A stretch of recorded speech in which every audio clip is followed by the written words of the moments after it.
Selamat pagi sahabat pembelajar. Apa kabar? Kita berjumpa kembali di seminar online yang diselenggarakan oleh Indonesia Belajar.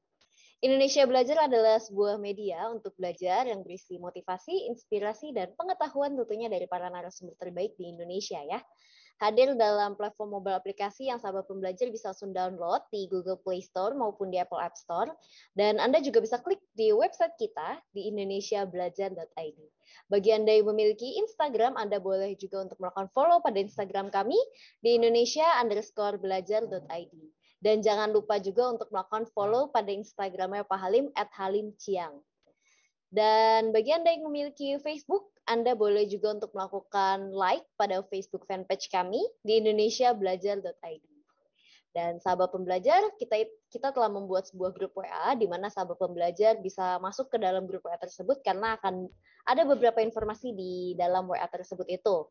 Perkenalkan sahabat pembelajar, nama saya Jessica yang akan memandu seminar online kita hari ini. Dan seperti biasa ya, setiap hari Senin kita mengawali minggu kita menghadirkan seseorang yang luar biasa. Beliau adalah Bapak Halim Siang. Beliau merupakan co-founder of Ray Institute, Center for Fitness Excellence, promotor hidup sehat yang bermisi mengajak, mengedukasi, dan mencerahkan sebanyak mungkin orang untuk hidup sehat lebih awal dalam upaya mewujudkan kualitas hidup lebih baik dan tentunya usia harapan hidup lebih lama. Beliau sudah hadir di tengah-tengah kita sapa terlebih dahulu. Selamat pagi Pak Halim, apa kabar? Selamat pagi Bu Jessica, syukurlah kabar saya baik. Apa kabar Bu? Apa kabar sahabat pembelajar semua? Semoga dalam keadaan yang baik juga.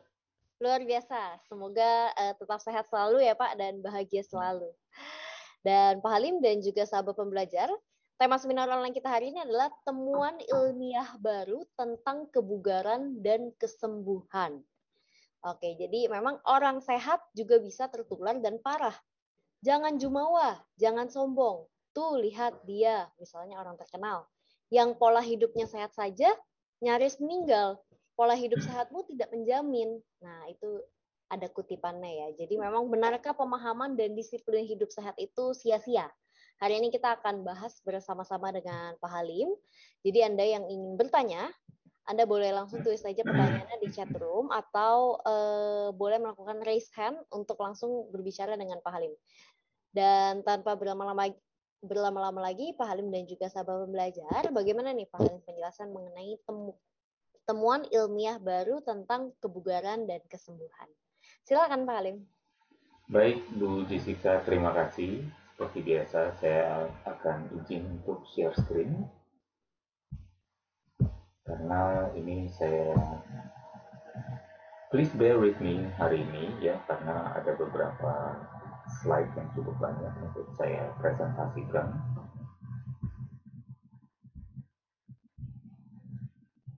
Ya, seperti yang kita ketahui bersama ya bahwa memang sepertinya akhir-akhir ini tekanan terhadap orang-orang sehat semakin besar gitu ya, bahwa kesannya pola hidup yang dijalankan itu kok tidak melindungi. Tapi saya akan mengupas tuntas hari ini bahwa sebenarnya keyakinan itu adalah salah. Yang benar adalah justru dengan pola hidup yang sehat sangat membantu kita dalam berbagai aspek, terutama dalam hal menghadapi pandemi ini ya, menghadapi yang namanya penyakit virus menular yang ditakuti masyarakat selama ini ya.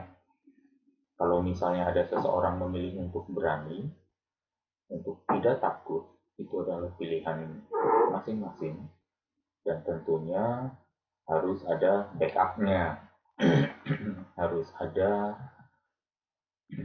ibarat kalau misalnya di dunia atau di ilmu NLP, Neuro Linguistic Programming, saya pernah diajarkan oleh guru saya, Pak Tony Siawira, bahwa agar si meja itu kuat, agar satu belief system itu kuat, untuk mengatakan dia berani, dia tidak takut, dia harus punya penyangga yang kokoh. Jadi untuk meja bisa kuat berdiri, dia tidak akan kuat kalau 3 kaki saja, tidak akan kuat kalau 2 kaki saja, tapi dia akan kuat kalau dengan 4 kakinya menapak. Ya tidak harus empat, tapi maksudnya itu hanya satu analogi. Tapi kalau belief system juga perlu penyangga fondasi yang kuat.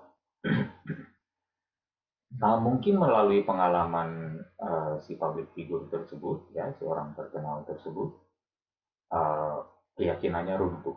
Gitu. Tapi buat saya justru ada sudut pandang lain yang justru akan menjadi uh, batang tubuh dari presentasi saya hari ini. Mengapa saya tergerak untuk menyampaikan hal ini? Karena saya seperti yang saya mungkin sahabat pembelajar sudah kenal saya ya bahwa saya adalah pembela orang-orang hidup sehat gitu ya dan pembela pola hidup sehatnya gitu. Jadi alangkah uh, tidak adilnya apabila ada satu scrutiny, ada satu pemojokan, ada satu upaya untuk melemahkan pola hidup sehat ya yang sebenarnya selama ini sudah dikucilkan dan tidak dianggap bahkan oleh pembuat keputusan masyarakat ya oleh si policy makers. Mari kita lihat bersama. Sebenarnya olahraga di dalam hal ini seperti latihan penguatan otot, latihan kekuatan, ya, memiliki manfaat kontribusi pada secara morfologi dan neurologi. Dalam hal ini tubuh manusia memiliki kemampuan luar biasa dalam beradaptasi. Ini yang maksudnya kalau kamu berusaha berolahraga, mengerahkan kekuatan tenaga dan waktumu untuk do something for your health, menggerakkan apa yang ada menjadi modal di dalam diri kita, maka itu tidak akan pernah sia-sia. Paparan kronis pada latihan kekuatan dengan beban tinggi, high resistance strength training, menghasilkan peningkatan nyata pada kekuatan otot yang merupakan kontribusi dari adaptasi neurological atau sehat maupun morphological atau struktur otot yang hidup. Adaptasi ini melibatkan peningkatan diameter serabut-serabut otot secara individu maupun keseluruhan yang disebabkan oleh meningkatnya ukuran dan jumlah myofibril. Nanti saya kasih lihat myofibril itu apa ya. Peningkatan kekuatan pada high resistance strength training tidak diragukan lagi disebabkan juga oleh faktor-faktor neurological dan morphological ya. Jadi biasanya terjadi peningkatan kekuatan dulu baru disusul oleh yang namanya peningkatan uh, morfologi atau pembesaran otot. Nah, ini adalah elemen kebugaran. Bisa dilihat nih, sahabat pembelajar ya. Ada speed, strength, power, agility, balance, coordination, flexibility, reaction time, and accuracy. Yang hitam ini 9 yang pertama yang berhubungan dengan elemen kebugaran yang berhubungan dengan uh, sports performance yang sifatnya ada ukuran dari luarnya gitu ya. Sementara ada juga aerobic endurance dan anaerobic endurance. Dua ini saya beri warna biru karena berhubungan selain dengan performa, tapi juga ada berhubungan dengan kesehatan. Sementara 12-13, physical composition dan immunity, itu adalah dua komponen yang purely bahkan lebih banyak uh, di dalam ya, yang sifatnya non-sport performance tapi di healthy lifestyle. Dan di sini sebagai saya mengklaim diri saya sebagai seorang budayawan fisik, kita fokus pada 12 dan 13 dan ternyata skor kita di elemen lain dari 1 sampai 11 akan meningkat dengan sendirinya secara signifikan masing-masing. Ya, jadi kita memiliki kemampuan beradaptasi yang luar biasa. Bahkan dalam ilmu sport science, masing-masing satu dari elemen ini ada program latihannya. Yang satu dengan yang 7 berbeda nggak programnya? Beda. Gerakannya berbeda? Beda. Porsi latihannya beda? Beda. Ya, semuanya itu memiliki kompleksitas yang cukup tinggi. Hal ini program yang berbeda menghasilkan goal apa hasil results atau outcomes yang berbeda. Dan ini menjelaskan kepada kita sangat lantang di wajah kita. Wih, gitu ya. Badan kalian itu luar biasa. Dikasih program A, hasilnya A. Dikasih program B, dikasihnya B. Dikasih program nomor 12, dapatnya semua. Kecuali kalau kamu mau jadi atlet yang lebih baik, harus apa yang diminta di cabang olahragamu, nanti ada spesifik programnya lagi. Gitu. Tapi semua orang bisa menjadi atlet yang lebih baik apabila nomor 12-nya dan nomor 13-nya ditangani secara foundational, ya, menjadi sesuatu yang mendasar. Dengan kemampuan adaptasi ini berarti peningkatan yang bisa atau kemajuan tubuh manusia itu bisa luar biasa tanpa berevolusi sama sekali. Ya, itu yang namanya epigenetics. Di luar lingkup genetik, genetik kita ditentukan oleh bahkan lingkungannya, lingkungan di mana genetik itu berada. Nah, ini gambar di kanan adalah gambar seorang Adirai saat beliau berusia 16 tahun. Ya, nah ini yang di sebelah kiri adalah myofibril yang tadi. Sebenarnya ini adalah otot. Ini adalah kumpulan otot di luar dari fasia. Kemudian ini ototnya yang merah. Kalau sahabat pembelajar mengikuti arah kursor saya, arah panah saya. Dan myofibril ini, yang komponen yang bahkan mungkin termasuk terkecil. Ada yang namanya yang warna biru muda, yang namanya filamen tebal. Ada yang berwarna merah, yang namanya filamen tipis atau halus. Myofibril ini, sekumpulan dari myofibril ini, ya, sekumpulan dari filamen-filamen ini namanya myofibril. Sekumpulan myofibril adalah serabut otot. Disinilah baru dinamakan sel otot. Sel otot, ya. Serabut otot dan sel otot itu sama. Bisa dibayangkan tadi pembesaran pada myofibril. Sorry, ini saya hilang lagi. Nah, bisa dilihat pembesaran dari masing-masing myofibril ini yang ada di arah apa di kursor panah saya menyebabkan seorang adere membesar seperti ini. Saya kasih lihat lagi. Dengan tinggi yang sama, di sini beratnya 55, tapi di sini beratnya 88 sampai 90 kilo. Ya, jadi bisa dilihat bahwa terjadi pembesaran. Ini nggak harus bukti ilmiah apapun untuk menyampaikan kepada kita bahwa masa sia-sia. Hasil begini aja jadi juara dunia dari seorang atlet di bulu tangkis yang cukup berprestasi di tingkat provinsi sampai akhirnya bisa menjadi juara dunia binaraga. Jadi ini adalah contoh tidak ada sia-sianya tubuh manusia apabila kita mengupayakan untuk meningkatkannya. Ya, nah ini sekarang saya ingin memberikan satu pencerahan atau sedikit sharing tentang beberapa hal yang membuat mungkin ya si public figure itu mungkin nggak tahu betapa sebenarnya tubuhnya ini sudah banyak menolong dirinya. Olahraga meningkatkan produksi nitric oxide. Makanan juga sebenarnya, ya.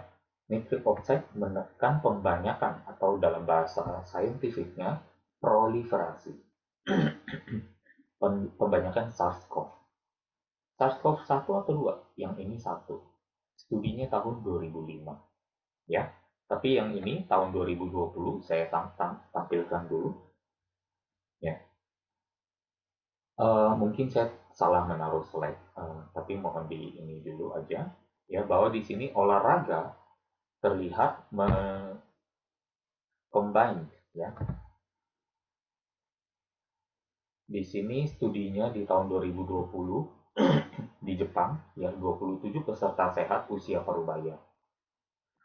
Dibagi dua kelompok. Yang satu kelompok olahraga jalan dan latihan beban dengan berat badan sendiri. Kelompok kedua tidak berolahraga sama sekali. Kelompok satu mengalami peningkatan pada kapasitas aerobik, kekuatan otot, konsentrasi nitrate and nitrate yang merupakan produk akhir dari nitrik oxide di tubuhnya, dan penurunan velositas gelombang detak ya, yang menjadi indeks tentang kekakuan atau kekenyalan elastisitas pembuluh arteri ya. Jadi kalau penurunan berarti terjadinya pembuluh darah yang lebih elastis. Kegiatan aerobik dan latihan beban intensitas rendah meningkatkan produksi NO saat istirahat, basal nitric oxide, dan menurunkan kekakuan pembuluh arteri pada parubaya yang sehat. Dan ini adalah jurnalnya yang tahun 2005 yang menunjukkan bahwa nitric oxide menghambat replikasi atau proliferasi ya dari virus corona di tahun 2005. Ya. Jadi bagaimana dengan SARS-CoV-2? Saya rasa tidak akan berbeda jauh ya, bahwa uh, kalau satunya bisa, mengapa duanya tidak? Gitu ya. Di sini ya, nitric oxide diproduksi di dinding endotelial atau dinding endotelial pembuluh darah, baik itu vena maupun arteri, ya. Dan merokok menyebabkan disfungsi pada endotelial. Akibatnya, tubuh tidak memiliki cukup nitric oxide untuk menekan pembanyakan virus. Kalau kita melihat, kita tanya aja di mana tubuh membuat nitric oxide. The major site, situs produksi. Mohon maaf, saya keluarkan lagi. Coba ini saya apa? Nah, kursor saya. Ini adalah gambar pembuluh darah, dan bisa teman sahabat pembelajar perhatikan endotelial itu adalah justru dinding terdalam dari pembuluh darah. Ya, dan di sini bisa dilihat bahwa disinilah tempat gas nitric oxide ini diproduksi yang membantu terjadinya elastisitas. Dan kalau merokok menyebabkan disfungsi pada elastisitas tersebut, ya, pada endotelial, maka berarti merokok membuat endotelial disfungsi dan tidak mampu memproduksi nitric oxide. Sehingga membuat seseorang, terutama perokok, apabila terpapar oleh virus corona dan tertular, maka tubuhnya akan memiliki badai sitokin atau gejala yang parah. Kemungkinan besarnya ada di sana. Merokok menyebabkan pembuluh darah menjadi kaku, ya, kehilangan elastisitas, dan meningkatkan tekanan darah. Tekanan darah tinggi adalah komorbid nomor 1 untuk penderita COVID-19. Ya, di sini bisa dilihat tahun 2003 juga sudah dibuktikan merokok meningkatkan secara signifikan tekanan darah, brachial, dan aortik, indeks augmentasi, dan velositas gelombang detak. Tercatat peningkatan kekakuan arteri setelah merokok satu batang pada perokok kronis maupun non-kronis, atau bahkan non-perokok. Jadi yang bukan perokok, satu batang saja sudah bisa meningkatkan kekakuan pembuluh darah, apalagi yang kronis. Dampak buruk yang hemodinamik dari merokok telah dipandang enteng pada perokok kronis berusia muda. Dan public figure ini tidak muda juga. Ya, sudah mau 50. Dan saya selalu mencoba memberikan referensi ya, supaya ada backup untuk apa yang saya bicarakan. Jadi apa yang saya sampaikan ini bukan nonsens ya. Kemudian, merokok menimbulkan inflamasi paru-paru, sehingga meningkatkan ekspresi ACE2, angiotensin apa gitu ya. Pokoknya dia ada di lapisan luar sel, setiap sel kita, dan dialah yang justru memiliki spike yang nantinya membuat si coronavirus terikat. Jadi si justru ACE2 ini yang ada di dinding pembuluh darah kita, dinding luar, sorry, bukan dinding darah pembuluh darah, dinding luar luar sel kita yang me-welcome virus, ya, meningkatkan ekspresi ACE2 di paru-paru terhadap SARS-CoV-2. Keberadaan dan ekspresi ACE2 menyambut SARS-CoV-2 inilah yang membuat virus bisa masuk ke dalam sel tubuh. Nah, ini adalah studi terbaru yang di 8 Juni tahun 2020. Disampaikan di sini bahwa asap rokok, paparan terhadap asap rokok, baik itu luar, second hand smoke, ya, perokok pasif, apalagi perokok aktif, dan inflammatory signaling, ya, meningkatkan signal signal radang, meningkatkan ekspresi SARS-CoV-2 reseptor, ya, ACE2 di paru-paru. Gambar di kanan ini adalah gambar yang saya ambil dari studi tersebut. Kalau tidak percaya bisa diklik, ya, di bar yang berwarna kuning, bahwa ternyata ACE2-nya menjadi lebih banyak dan ekspresinya me-welcome virus menjadi lebih besar. Ini adalah cara ceritanya secara simpel virus menyerang tubuh manusia. Gambar nomor 1, ya, virus menempel pada permukaan sel. Di permukaan sel ada reseptor beberapa jenis, ya, tempat virus menempelkan dirinya. Kemudian virus masuk ke dalam sel karena ekspresi dari sel X2 tersebut, dari reseptor tersebut bagus, sehingga virus di welcome dengan baik. Dia berhasil mempenetrasi dinding sel. Kemudian virus menghijack, gambar nomor 3, menghijack, membajak ribosom, salah satu komponen dalam sel yang namanya ribosom, dan menjadikannya mesin fotokopi untuk DNA-nya. Kemudian setelah DNA sel itu yang namanya RNA terfotokopi dalam jumlah banyak, RNA dirakit ulang di dalam sel menjadi unit virus baru. Jadi sel kita terinfeksi oleh virus dengan cara virus penetrasi ke dalam sel, memfotokopi DNA-nya, kemudian DNA-nya itu dirakit ulang menjadi virus-virus baru, jumlah unit virus baru, dan kemudian dikeluarkan lagi untuk menginfeksi sel-sel lain.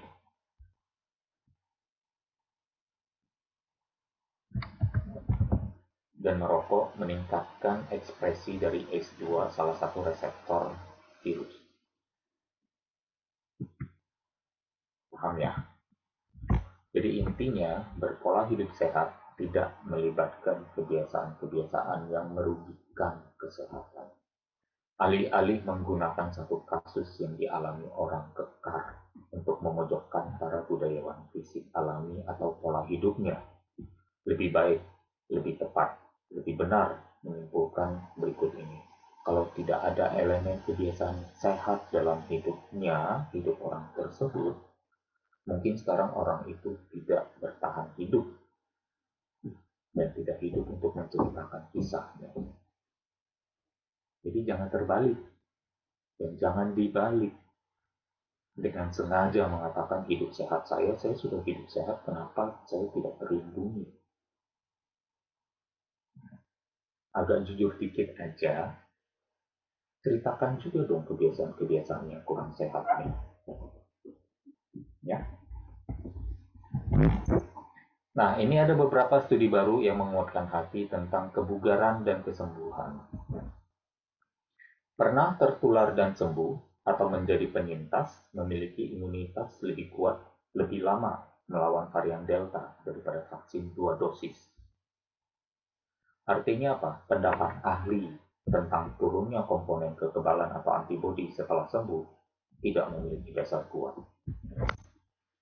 Ini adalah studinya Begitu baru, dia belum di peer review. 25 Agustus. Orang yang divaksin memiliki peningkatan risiko 13,06 kali lipat terinfeksi varian Delta apabila divaksinasi selama Januari-Februari 2021. Jadi, orang yang divaksin memiliki risiko 13 kali tertular lebih tinggi daripada penyintas. Orang yang sudah divaksin juga memiliki risiko lebih besar dirawat di rumah sakit akibat COVID-19 daripada penyintas. Kekebalan alami pada tubuh penyintas menghasilkan perlindungan lebih bertahan lama, longer lasting, dan lebih kuat, stronger, melawan infeksi, keluhan badai gejala, dan perawatan rumah sakit yang disebabkan oleh varian Delta dibandingkan mereka yang sudah divaksinasi 2 kali dengan jenis vaksin kode BNT 162B2. Penyintas yang diberikan vaksin 1 dosis mendapatkan perlindungan tambahan. Ya, jadi saya bukan menggunakan studi ini untuk bilang jangan divaksin, bukan ya.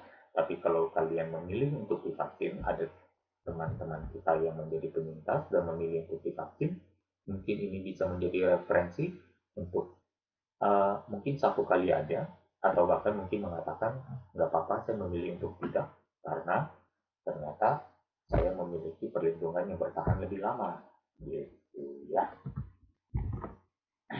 Ini juga ya, pernah tertular dan sembuh atau menjadi penyintas memiliki imunitas super melawan 23 varian dari data donor konvalesen.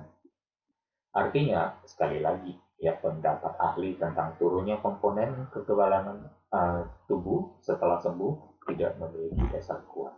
Memang jumlah antibodinya turun, ya karena virus loadnya sudah kecil, atau bahkan sudah nol. Ngapain antibodi ditinggi-tinggiin? Tetapi manufacturing site-nya, pabrik produksi antibodi di dalam tubuhnya selalu ready. Karena sudah bukan lagi naif sel, sudah bukan lagi sel naif yang pertama kali perawan terpapar. Tapi sekarang selnya sudah pintar, sudah ada recordingnya, sudah ada catatannya. Itulah hebatnya tubuh manusia. Jadi kalau sampai terjadi badai sitokin, balik lagi, bercerminlah kepada pola hidupnya. Dan ini juga ya dipublikasikan 5 Juli kalau tidak salah ya, tanggal 1 Juli pertama kali studi itu ditulis. Artikel ini juga ditulis oleh seseorang seorang ilmuwan dengan yang sudah punya tingkat pendidikan S3 ya, PhD. Penelitian dilakukan pada antibodi dalam donor konvalesen ya. Donor konvalesen adalah dari orang yang sudah pernah terjangkit. Antibodi tersebut ternyata mampu menetralisir 23 jenis varian SARS-CoV-2, bahkan dalam konsentrasi sub-nanomolar, lebih kecil dari 1/1000 molekul per liter. Jadi sekali lagi, ini saya di sini untuk memberikan atau menampilkan informasi yang menguatkan hati yang mungkin tertimbun di antara informasi-informasi menakutkan yang belum tentu benar.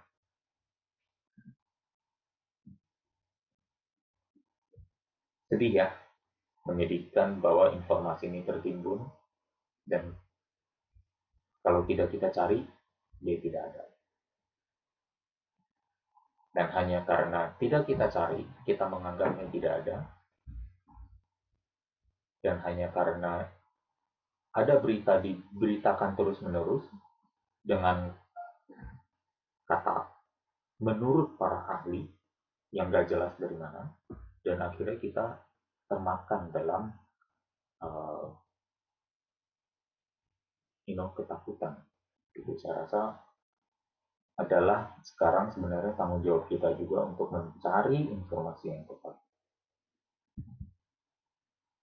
Ini sudah saya tampilkan mungkin kali ketiga di seminar Indonesia Belajar ya, bahwa dengan adanya pernah terjangkit atau pernah tertular dan mengalami gejala dan menjadi penyintas ternyata memiliki proteksi atau perlindungan antibodi yang panjang. Dalam studi ini sampai ke 12 bulan. Ya, jadi alih-alih mengatakan antibodi penyintas mah setelah 3 bulan ngedrop, ya memang ngedrop. Tapi coba cek sampai 1 tahun kemudian. Studi lanjutannya dibahas juga nggak? Ayo dong, jangan hanya karena mengatakan antibodi turun menguntungkan aja baru bilang begitu. Begitu ternyata ada studi lanjutannya yang sampai 12 bulan dan mengatakan pabrik antibodi itu selalu siap dan kalau dipapar lagi juga sudah siap menghasilkan antibodi yang bukan naif lagi. Kenapa nggak disampaikan? Mungkin merugikan ya. Gitu ya. Saya tidak punya keuntungan apapun mempromosikan hidup sehat, kecuali kesenangan melihat orang sehat lebih lama. Jadi saya nggak ada modus.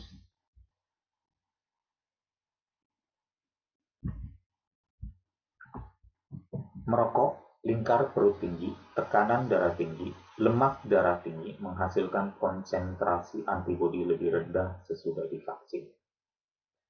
Artinya apa? Pola hidup tidak sehat merendahkan, menurunkan efektivitas vaksin.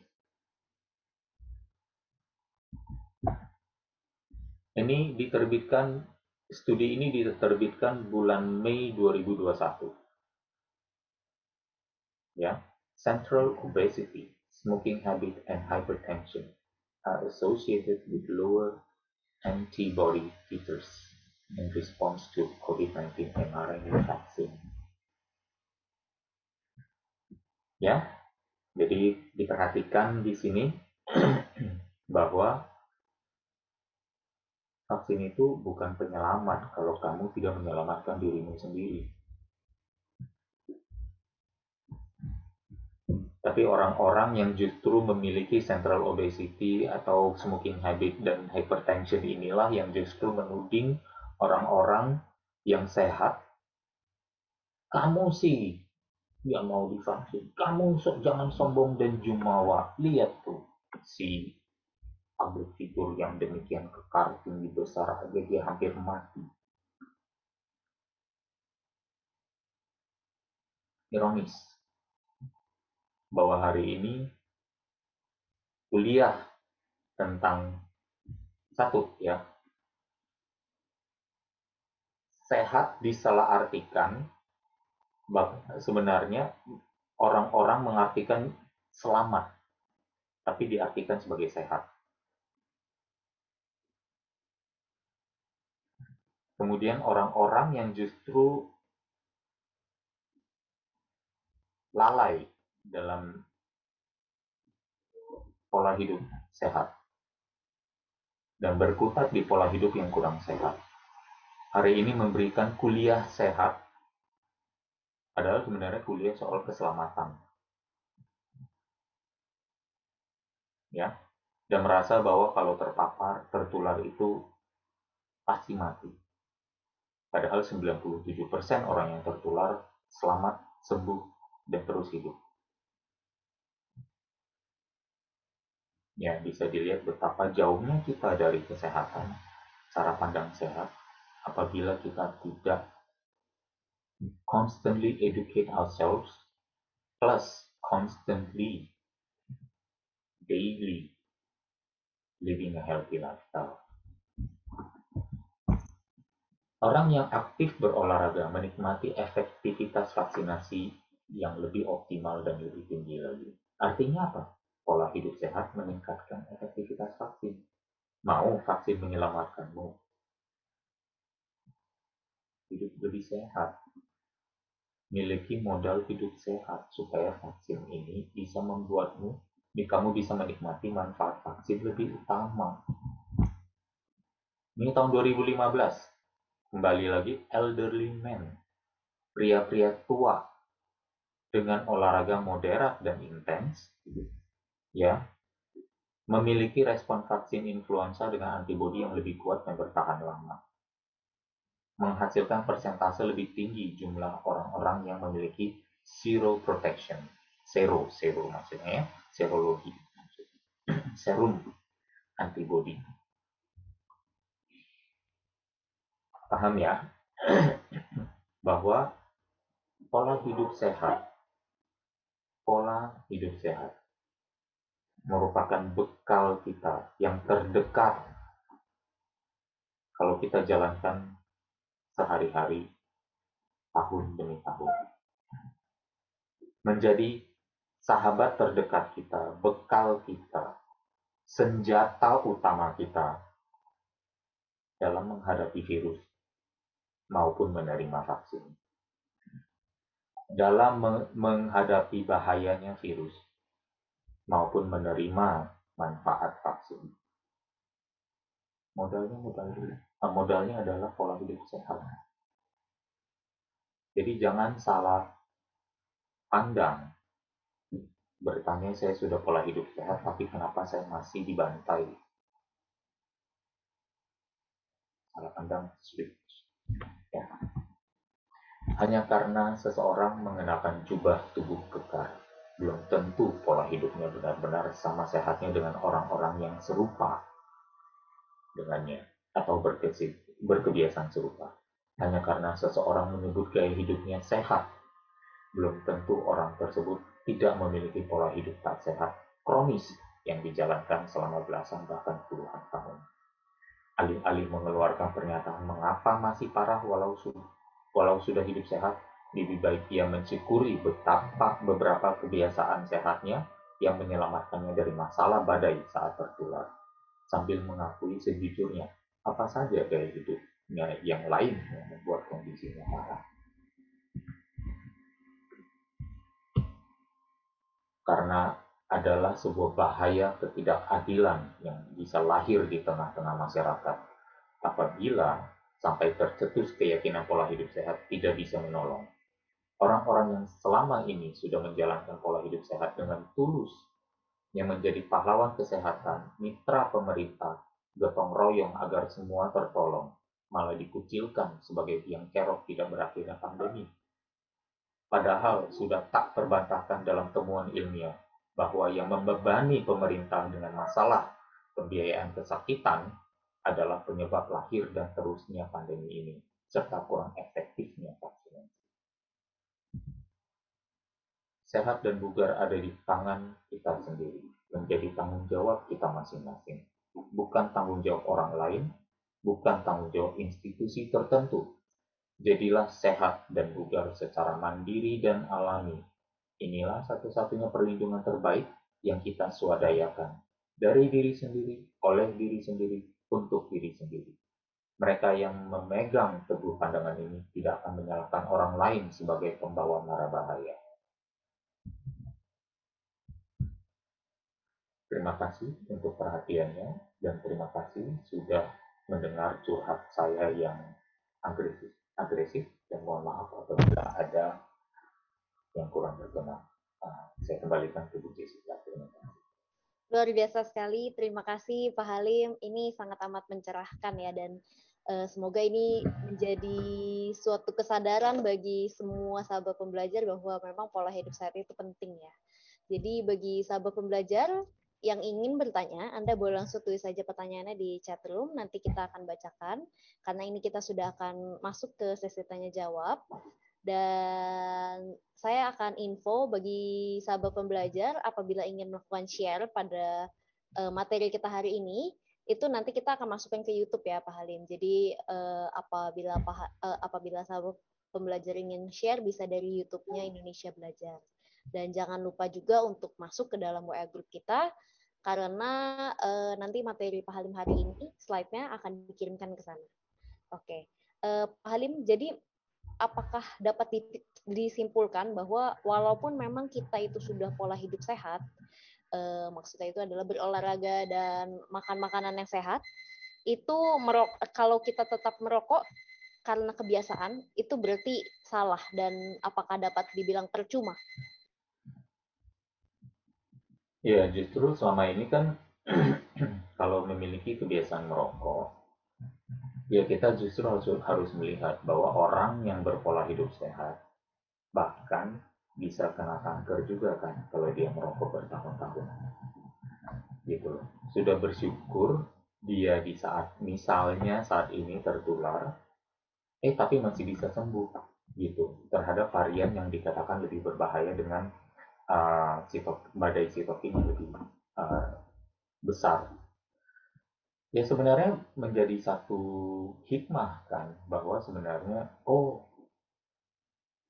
ternyata masih ada pola hidup yang kurang sehat yang masih diadopsi sehingga uh, membuatnya kurang apa ya namanya ya, yang membuat pola hidupnya kurang kurang membantu gitu.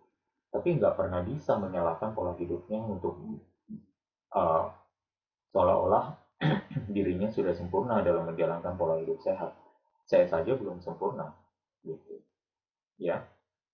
Contohnya seperti apa ya? Misalnya wah, binaragawan yang menggunakan obat-obat terlarang seperti performance enhancement drugs ya, entah itu steroid, entah itu antiestrogen, entah itu macam-macam deh gitu. Sudah menjadi fakta bahwa banyak dari mereka juga meninggal muda. Bahkan di Indonesia sudah ada beberapa yang meninggal tidak lama setelah kompetisi. Setelah bertanding, justru di saat kadar lemaknya sedang rendah. Bukannya kata Coach Halim kadar lemak yang lebih rendah itu menyehatkan. Kenapa ini pada mati semua pada di saat badannya lagi bagus-bagusnya? Yaitu pola hidup sehatnya yang berolahraga itu, yang mengatur pola makan itu, tidak bisa menyelamatkannya dari obat-obat itu. Bukan salah obatnya, salah abuse-nya. Gitu ya, salah di abuse-nya. Sama dengan hal ini, mengabuse paru-paru sendiri dengan merokok bertahun-tahun dan God knows how many packs a day, hanya dirinya yang bisa menjawab secara jujur ya, kalau dia mau jujur. Nah, kita baru tahu, gila ya, saya sebagai orang yang melihat dari luar, saya bilang gila ya, pola hidup sehatnya benar-benar sangat membantunya. Kalau enggak hari ini nggak hidup dia untuk menceritakan hal kisahnya. Di mata saya seperti itu. Saya bisa saja salah, tapi saya mempresentasikan setidaknya ada sisi saintifik dari kesimpulan saya. Kira-kira seperti itu. Terima kasih Pak Halim, luar biasa sekali. Dan ini sudah ada komentar dari beberapa orang. Terima kasih, dan juga dari Bu Yesi. Sangat menguatkan hati, sempat agak terganggu juga dengan kasus orang kekar yang kena badai sitokin. Tapi materi Coach Halim menjelaskan dengan gamblang mengapa beliau bisa sampai di posisi tersebut. Terima kasih Bu Yesi. Terima kasih juga yang lain. Ini kita akan langsung, oh ya ini juga ada komentar, saya akan bacakan dari Pak Herunowo, sangat mencerahkan.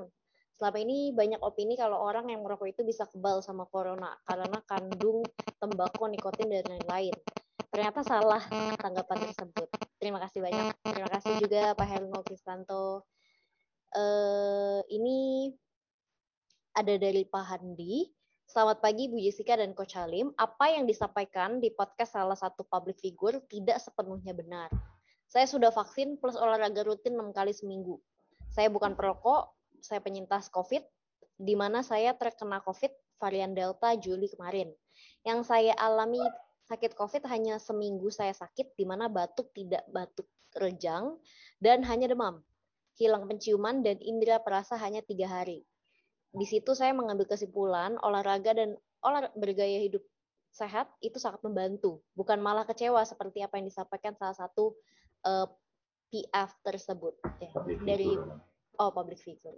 Silakan mungkin dari Pak Halim ada tanggapan. Ya, Pak Handi, terima kasih ya, justru sudah memberikan testimoni memiliki kasus serupa. Pak Handi juga orangnya tegap ya, punya fisik yang tidak kalah dengan PF itu.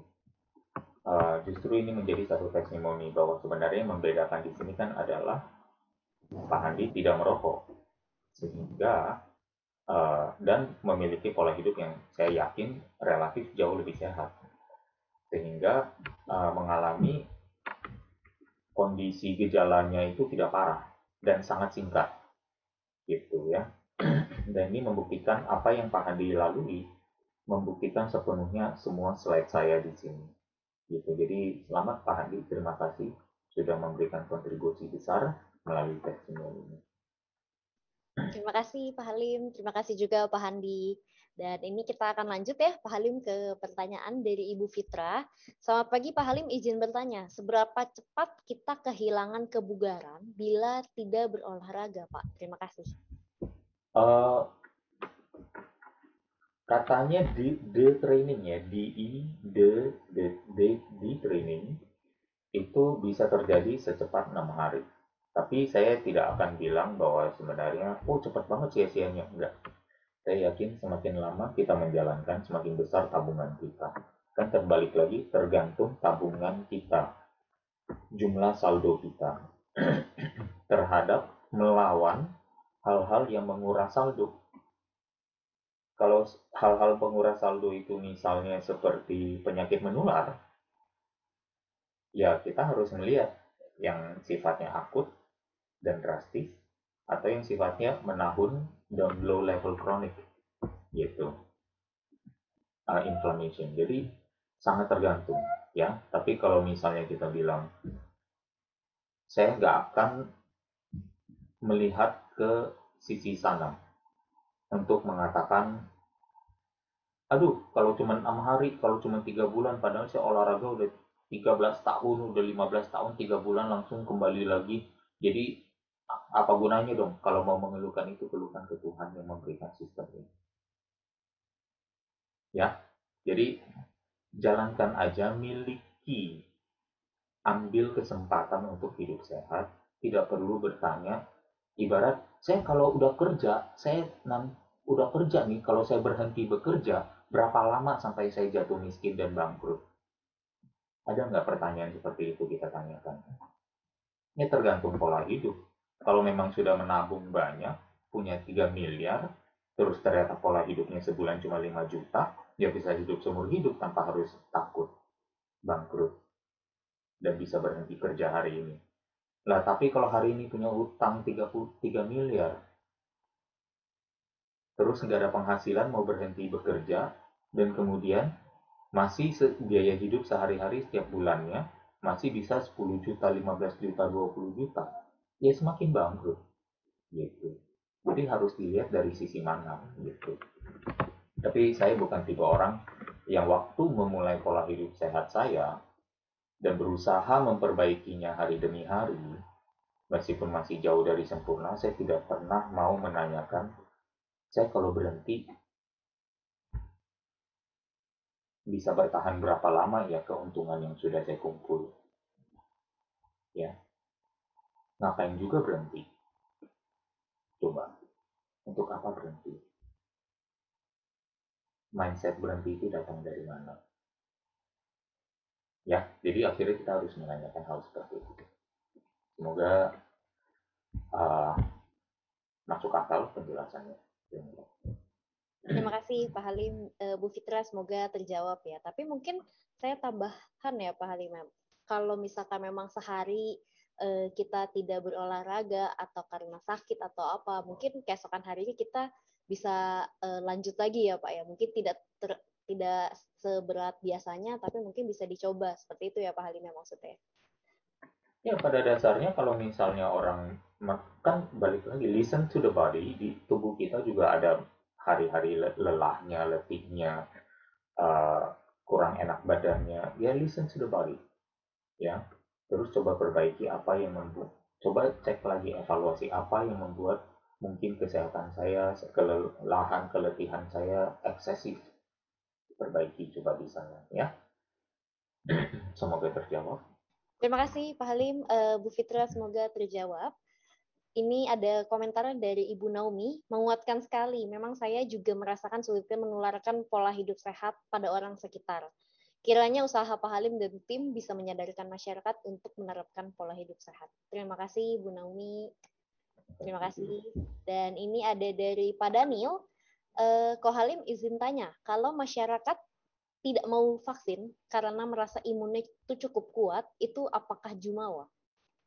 Ya, saya tidak perlu memberikan branding apapun ya atau judgement apapun, yaitu kembali lagi ke masing-masing. Ya, dia mengetahui dirinya sendiri lebih besar daripada kita. Saya tidak mengenal siapapun yang menolak.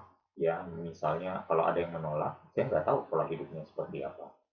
Ya, kalau ada yang menerima, saya juga nggak tahu pola hidupnya seperti apa. Tapi secara umum biasanya adalah justru orang-orang yang minta perlindungan vaksinasi itu biasanya adalah orang-orang yang memang kurang sehat, yang selama ini mungkin lalai menjalankannya gitu ya. Saya rasa dari berbagai contoh, misalnya orang-orang yang ada di dalam kehidupan kita sehari-hari, di kontak list kita di WhatsApp, mungkin juga sudah kita ketahui seperti itu. Hanya kelihatan langsung dari jawabannya gitu ya. Sementara kembali lagi kan tadi di awal saya sempat bilang mungkin saudara Daniel belum masuk tadi ya, bahwa apabila seseorang itu merasa dirinya kuat dan tidak perlu divaksin, dia perlu memiliki bukti, maksudnya fondasi kokoh di kaki-kaki mejanya. Mejanya dalam hari ini analogi adalah di keyakinannya. Gitu, yang mendukung dia untuk mengatakan oh saya tidak perlu, nggak apa-apa, orang lain dulu gitu ya. Dan bahkan bisa aja kembali lagi balik ke fenomena di masyarakat hari ini bahwa orang yang tidak mau langsung dianggap jumawa gitu, padahal sebenarnya kan loh, orang misalnya sudah menabung, sudah kaya, rajin bekerja, rajin menabung, dan rajin menghemat. Terus waktu dirinya kaya, ya dia akan bilang, saya kalau dalam keadaan begini, saya kayaknya nggak takut deh. Kalau misalnya nggak takut, kalau duit saya harus hilang sekian gitu, atau hanya hilang 1%, saya masih memiliki 99%-nya. Jadi itu bukan satu kejumawaan, itu adalah satu hak yang menempel pada usahanya gitu ya. Jadi uh, kita sebenarnya tidak perlu sih untuk membela itu juga, tapi setidaknya kita sadari saja bahwa siapapun bertanggung jawab atas pilihannya sendiri, gitu. Ya tidak perlu kita bilang dia itu jumawa, tidak perlu kita bilang dia itu penakut, tapi ya kita cukup menyadari, kita perlu ingatkan aja, kalau Anda bilang begitu, make sure saja pola hidup Anda mendukung apa yang Anda katakan. Ya, kira-kira seperti itu. Terima kasih Pak Halim, Pak Daniel, semoga terjawab ya. Mungkin sebelum saya tutup, Pak Halim boleh memberikan sebuah closing statement. Silahkan Pak Halim. Ya baik, terima kasih Bu Jessica, terima kasih sahabat pembelajar ya. Bahwa hari ini sebenarnya saya tidak uh, dalam kondisi untuk atau tidak dalam niat untuk menyerang siapapun ya. Lebih kepada untuk menguatkan saja, memberikan pembelaan kepada pola hidup sehat agar kita semakin kuat untuk terus menjalankan. Jangan kita mau dilemahkan untuk bilang akhirnya, oh lihat lihat tuh dia aja sia-sia. Udahlah saya lepas aja nih kebiasaan ini, bikin capek, bikin pegel, bikin ini aja terus ternyata hasilnya gitu doang, hampir mati juga. Jangan pernah berpikir seperti itu. Ya, justru ya kembali lagi ya, pola hidup sehat tidak akan pernah mengkhianati kita. Dialah sahabat terdekat kita di saat kita menghadapi bahayanya virus. Dialah sahabat terbaik kita untuk menikmati manfaat vaksin yang lebih efektif. Ya, jadi ini pesan saya untuk sahabat pembelajar semua.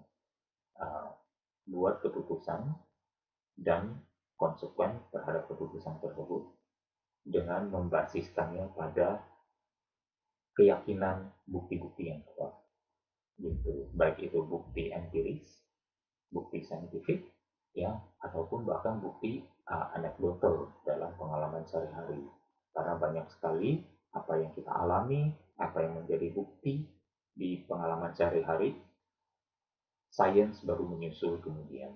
Ya, semoga tercerahkan, semoga menguatkan, semoga kita kembali lagi ke jalan yang mindset yang tepat, ya, dan ya tetap sehat gitu aja. Terima kasih, mohon maaf sekali lagi apabila ada yang kurang berkenan. Terima kasih luar biasa sekali Pak Halim, dan saya juga ucapkan terima kasih kepada sahabat pembelajar karena telah berkumpul bersama-sama hari ini untuk mengawali hari kita di hari Senin ini. Dan seperti biasa ya, jangan lupa juga untuk masuk ke dalam grup WA dengan memberikan nomor WA sahabat pembelajar. Kita akan langsung invite ke dalam grup, nanti akan dikirimkan juga materi dari Pak Halim. Mungkin Pak Halim ini kita boleh buka semuanya, buka kameranya ya, kita foto bersama dulu nih. Kayaknya udah lama nggak foto bersama ya, foto keluarga. Oke, kita akan foto 2 kali, saya akan hitung. Silahkan semuanya untuk buka kameranya. Oke, siap? Saya hitung. Untuk halaman pertama. 1, 2, 3. Oke, untuk halaman kedua, silakan yang belum buka kamera, masih bisa dibuka kameranya. Saya akan hitung. 1, 2, 3. Oke, siap. Terima kasih, sahabat pembelajar. Luar biasa sekali. Tidak terasa ternyata sekarang sudah jam 11. Ini sudah saatnya kita tutup. Boleh, sahabat pembelajar, kita ucapkan sama-sama terima kasih kepada Pak Halim, dan kita akan berjumpa lagi di minggu depan. Terima kasih. Sampai jumpa. Salam sukses selalu. Salam sehat selalu. Terima kasih Pak Halim.